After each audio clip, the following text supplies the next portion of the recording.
Okay, YouTube, in this video we're going to be discussing the basic shape of the graph of y equals cosine of x. And this video is going to be definitely longer than my last video that I did on y equals sine of x, because I'll just go ahead and assume that maybe some people have watched that video and have a little bit of insight as to what we're doing on this graph. And if not, then I'll try to make this as coherent as possible. Let's go ahead and start by taking a look here. When we say y equals cosine of x, we really mean y equals cosine of some angle theta, where x represents our angle, okay?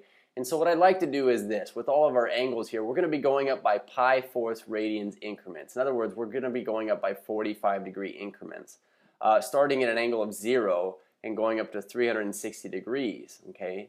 And so we say pi would be 180 right here, and then of course we'd have like 0 degrees. It'd be the same thing as that many 0 radians. But let's go ahead and start by inserting some of these in, and we're going to be borrowing heavily upon our unit circle here, which if you're familiar with the unit circle, you know that the x values on the unit circle represent the values of cosine at the given angles. Okay, so we'll go ahead and start with this right here. We say y equals cosine of x. What would y be if we plugged in a 0-degree angle or a 0 radian angle? So we say cosine of 0.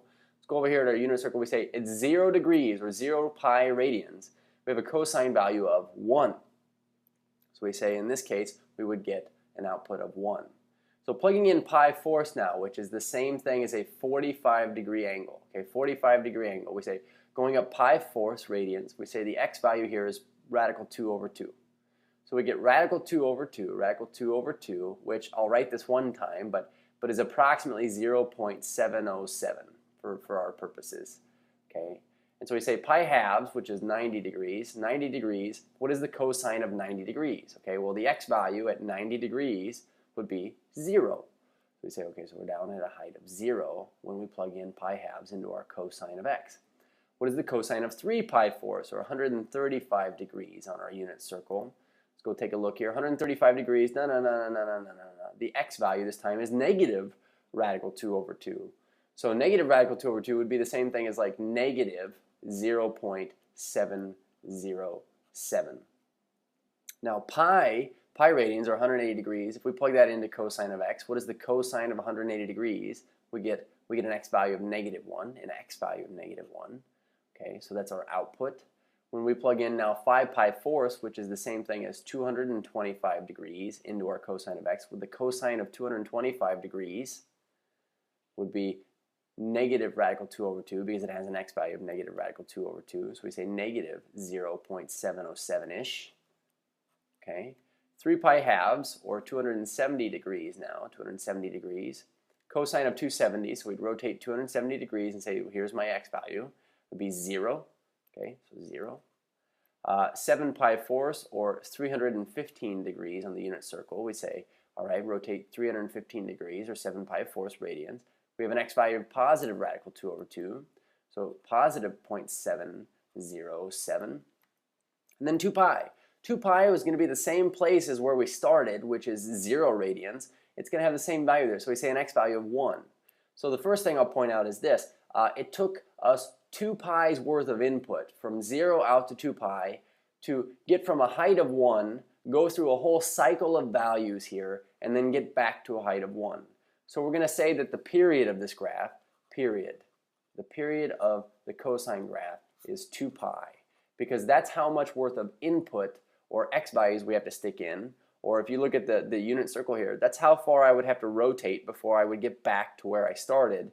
And then everything after a 2 pi radian rotation or over 360 degree rotation is just going to repeat all the x values again.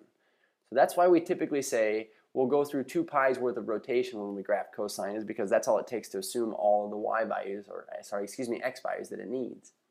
So now graphing these points, we say 0, 1. That would be, so we say height of 1 is the highest our y value ever got here. The lowest our y value ever gets is negative 1. So we'll go down to negative 1 here. So looking at the graph now of cosine of x, maybe we switch over to like a green. We'll see this a little bit easier.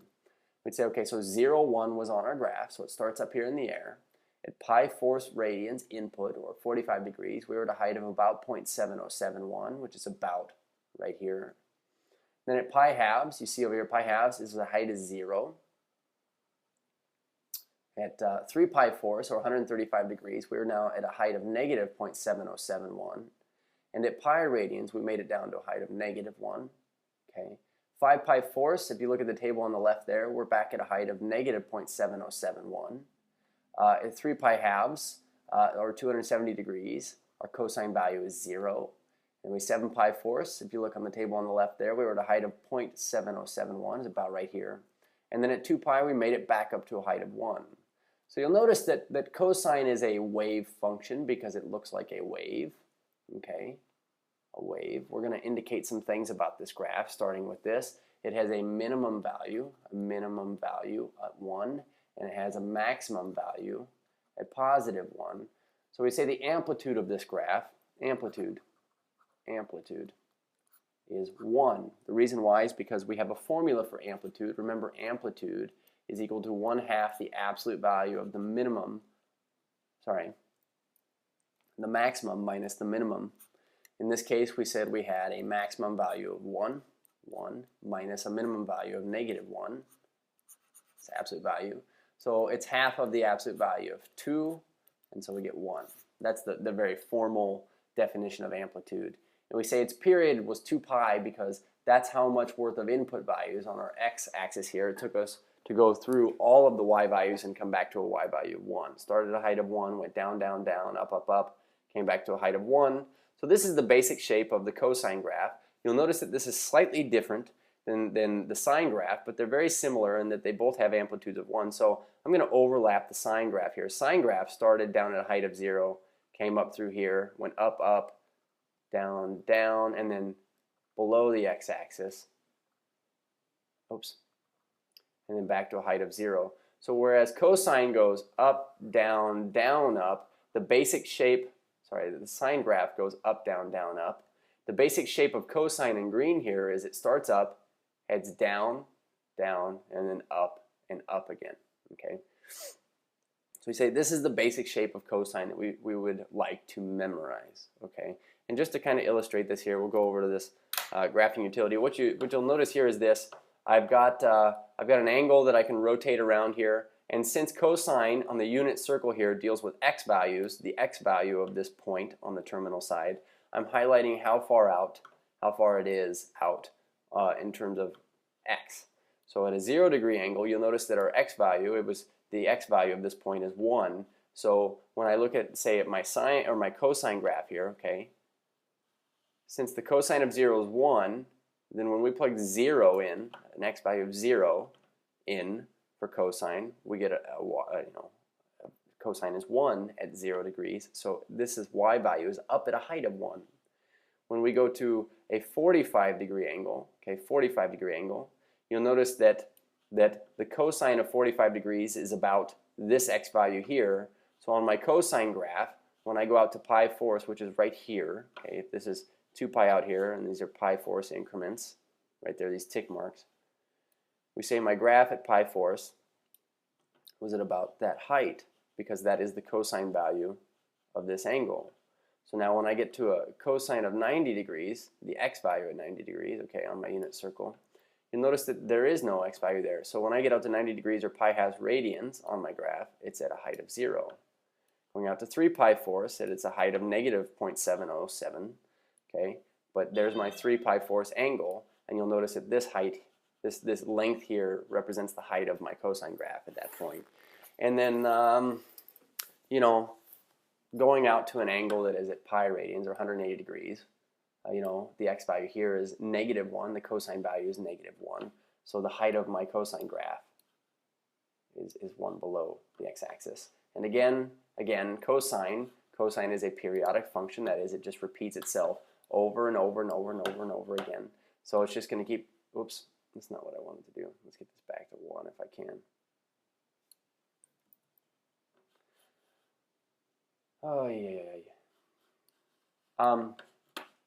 I wanted to grab this point here, but you'll notice it just keeps repeating itself over and over and over and over again, okay?